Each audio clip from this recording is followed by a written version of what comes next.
Good afternoon, this is Tim Huff, Pack 312 Cubmaster. Today I'd like to talk to you about the Cub Scout Religious Emblems program and the Duty to God adventures. Wintertime is a good time for Cub Scouts to work on these activities. Even in a normal year, the Duty to God adventures are typically done at home with families. As you know, the Duty to God adventures allow Scouts to learn more about it and explore more about their family's faith traditions. And the Religious Emblems program also allows Scouts to do that even more. So I wanted to share with you a little bit about these two programs, let you know what the resources are that are available, and to help you and your Scout get started.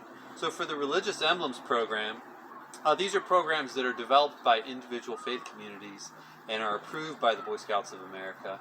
And a Scout that completes a Religious Emblem program also fulfills the requirements for that year's Duty to God rank advancement. And I have a few of the workbooks that Cub Scouts might use for these Religious Emblems programs.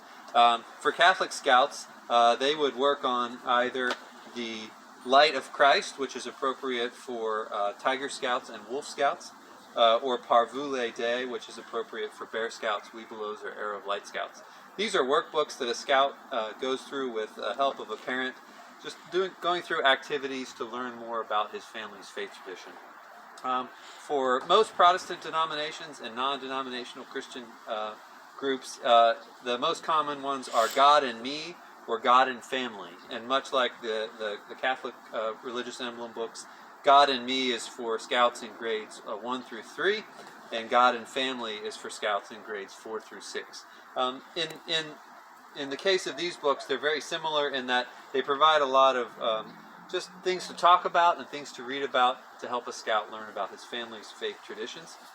Please note that all of the Religious Emblems programs do require the Scout to meet with a pastor, priest, or other religious leader as the final sign-off. So you need to plan ahead to make sure that your Scout can meet with that individual to sign off to receive the final approval. For Scouts that complete a Religious Emblem program, they will earn a patch that goes on their uniform. I believe it's a silver square knot on a purple background. It is actually one of the few patches that a Cub Scout can earn that can be worn on a Boy Scout uniform or even for an adult volunteer. So it's something that the Boy Scouts of America has always recognized as an important part of a Scout's development, and want to recognize it as such. So if you have any questions, you can get these books at the Scout Shop in Cape, or you can buy them online at scoutstuff.org, which is the official scouting store on the internet. If you have questions, please feel free to contact me. I can help you find the right resources and make sure that you're able to find those and get started. For Catholic Scouts that want to work on a Religious Emblem, those are typically, the finals are due around the end of March, because the diocese has a ceremony, an award ceremony, typically in the spring, and so the paperwork has to be submitted by about the end of March. So keep that date in mind, and it typically takes several weeks for a Scout to work through these programs. So the Religious Emblems program is a great part of a Scout's duty to God throughout the Scouting year.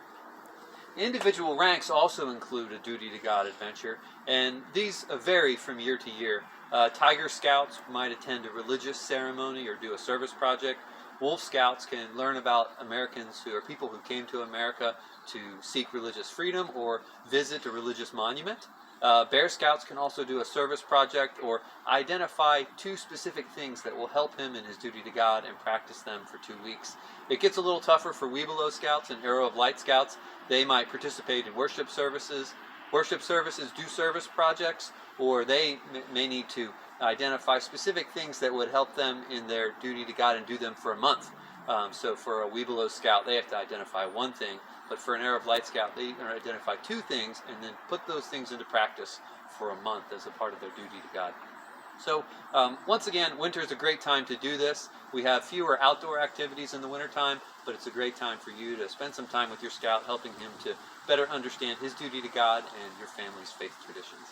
As always, please let me know if you have questions, and we'll see you soon.